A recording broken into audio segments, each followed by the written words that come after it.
विराट तो कलेजे से आवाज आई, बेटा तुझे चोट तो नहीं लगी? अरे माँ, तू तेरी चोट भूलती है, बेटे की चोट तुझे याद आ रही, तभी तो तू माँ है।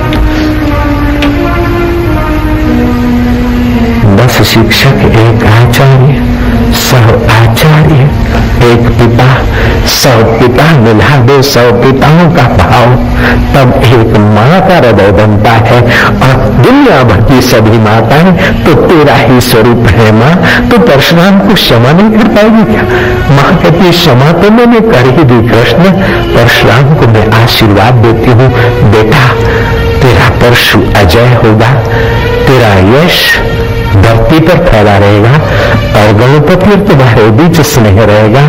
हे परशुराम, तुम जुग जुग जियो, रेणुका पुत्र तुम्हारा मंगल हो। अपने बेटे गणपति देव का दांत तोड़ने वाले परशुराम को वरदान देने वाली जगदम्बा की जय हो। अम्बे मात की जय। कैसे है भारत के देव, कैसी है ये भारतीय संस्कृति, कैसी है उदार संस्कृति, कैसी है परस्पर देवो भवो की संस्कृति और भगवान को प्रकट करने वाली संस्कृति। कर्मों की गति बड़ी गहन है, कर्म का फल भोगना पड़ता है। एक ही उपाय है कि कर्म तो करे, लेकिन करने की सत्ता जो सर्वेश्वर से आती है उसकी प्रीति अर्थ कर्म करे तो आपका कर्म नैष्कर्म सिद्धि हो जाएगा, निष्काम कर्म योग हो जाएगा, फिर कर्म बंधन आपको बांधेगा नहीं। शुभ तो उसके चरणों में, जब शुभ वो स्वीकार कर लेगा तो अशुभ कर्म में आपको दंड भोगने के लिए क्यों भेजेगा? ऐसा कोई लक्षाधिपति करोड़ाधिपति तुमने देखा कि जिसकी पत्नी फटे चिथरे पहनकर फुटपाथ पे भीख मांगे वो चुप रहेगा? किसी करोड़ाधिपति का बेटा फटे चिथरे पहनकर भीख मांगे तो इज्जत सेठ की जाएगी। ऐसे तुम ईश्वर के होकर शुभ कर्म ईश्वर को अर्पित करते हो तो कहीं छोटा मोटा गलत हो भी गया तो वो करोड़पतियों के बाप का बाप तुम्हें क्षमा करके अपनी देवी संपदा देकर, अपनी प्रार्थना देकर, पवित्र भाव देकर तुम्हारे हृदय में रस भर देगा। तो एक होता है स्मार्त कर्म, दूसरे होते भगवतीय कर्म। स्मार्त कर्म यह है कि एक देवे 10 पावे। तीर्थ में जाकर करे तो और ज्यादा, कोई ग्रहण है, चंद्र ग्रहण है, सूर्य ग्रहण है, कोई अच्छा और शुभ है तो 10 का 100 गुना फल भी होता है। स्मार्त कर्म से भी भगवतीय कर्म बहुत बहुत ज्यादा हितकारी। कैसे हम समझे? एक राजा मंदिर की सीढ़ियां चढ़ रहा है, माली ने कहा अंदाता बाबूजी बड़ी ठंडा। राजा ने हार ले लिया, 4 सीढ़ियां चढ़ा, दूसरी माले में कहा अंदाता बाबूजी हार चढ़ा। राजा ने हार ले ली। दोनों भगवान के चरणों में धरकर राजा ने एक टक प्रभु को देखा, प्रणाम किया, लौटते समय मंत्री को बोला पैसे दे। मालिन ने सोचा कि हार तो है 4 आने का, लेकिन 5 रुपए मांग लूं, दे देंगे। मालिन ने कहा 5 रुपए दे दिया। दूसरी मालिन से पूछा, उसने बोला अंदाता पिया, मैं पिया की कर लिया। अंदाता तो तुम्हारा भाई बाप हो, तुम्हारा हार स्वीकार की दो के मने आनंद है।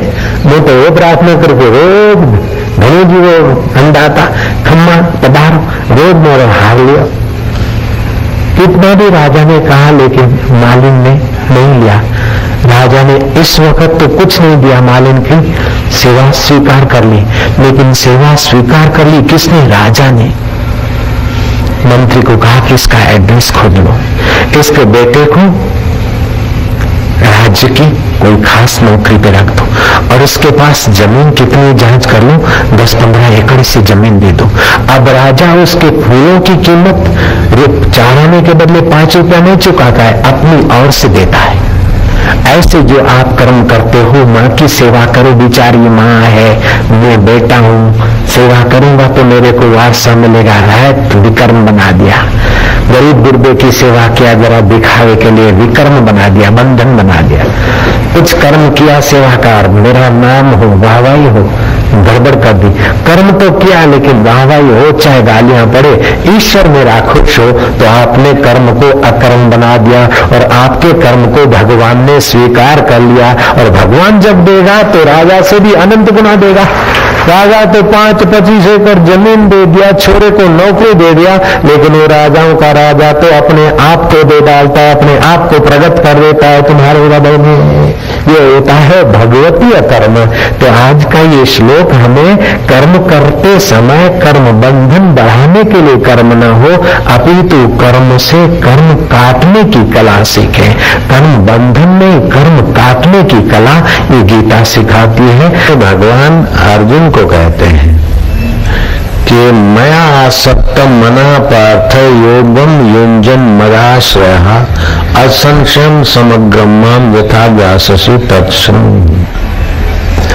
मेरे में मन आसक्त है जिसका, भगवान में आसक्त होने का एक सुंदर उपाय। अगर भगवान में आसक्त नहीं होंगे तो भोग में आसक्त होंगे, देह में आसक्त होंगे, परिस्थितियों में आसक्त होंगे और परेशानी के सिवा और क्या मिलता है।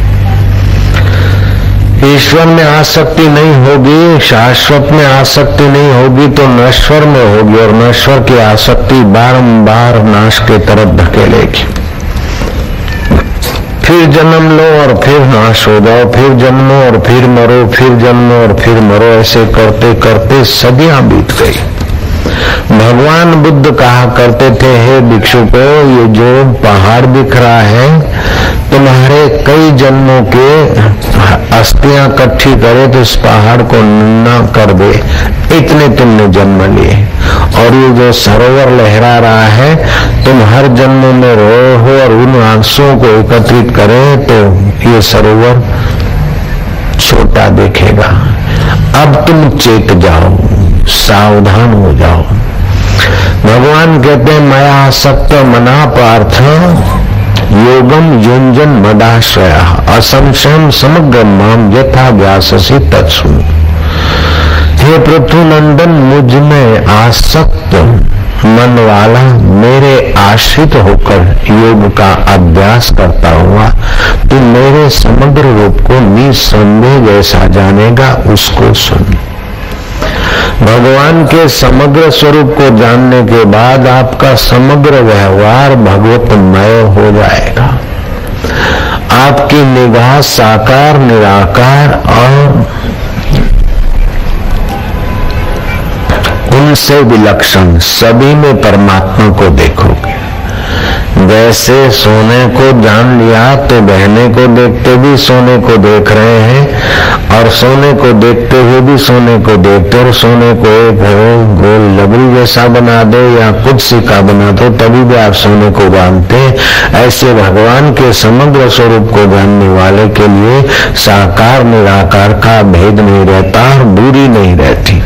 जो सदा है वो अभी है, जो सब में है वो मुझ में भी है, जो सर्वत्र है वो यहाँ भी है। उसके लिए दिल में तस्वीरें हैं यार, जबकि गर्दन झुका ली, मुलाकात कर ली। ये तो योग अभ्यासी के लिए है। ज्ञानी के लिए तो खुली आंख परमेश्वर का दर्शन, खुली आंख अपने सच्चिदानंद स्वरूप का दीदार हो जाता है। फिर घोर युद्ध जैसे घोर कर्म करते समय भी अर्जुन को भगवत तत्व की विस्मृति नहीं होती। तो भगवान में आसक्ति हो जाए। भगवान में आसक्ति के बिना जगत की आसक्ति मिटेगी नहीं, और जगत की आसक्ति मिटे बिना दुखों का अंत नहीं होता। दुखों का रूपांतर हो जाता है, अंत नहीं होता। जैसे कठियारा बोझा से दुखी होकर गर्दन की पीड़ा सहते हुए वो काठी के बोझे को दाएं कंधे पर लिया, बोलता है हाश आराम हुआ। वो दायां कंधा थका तो उठाकर बाएं कंधे पर किसी ने रखवा दिया, बोले हाश आराम हुआ। फिर बेच दिया, हाश पैसे मिले, बोले हाश आराम हुआ। सामान खरीदा, घर लाया, खाया पिया, पेट पे हाथ घुमा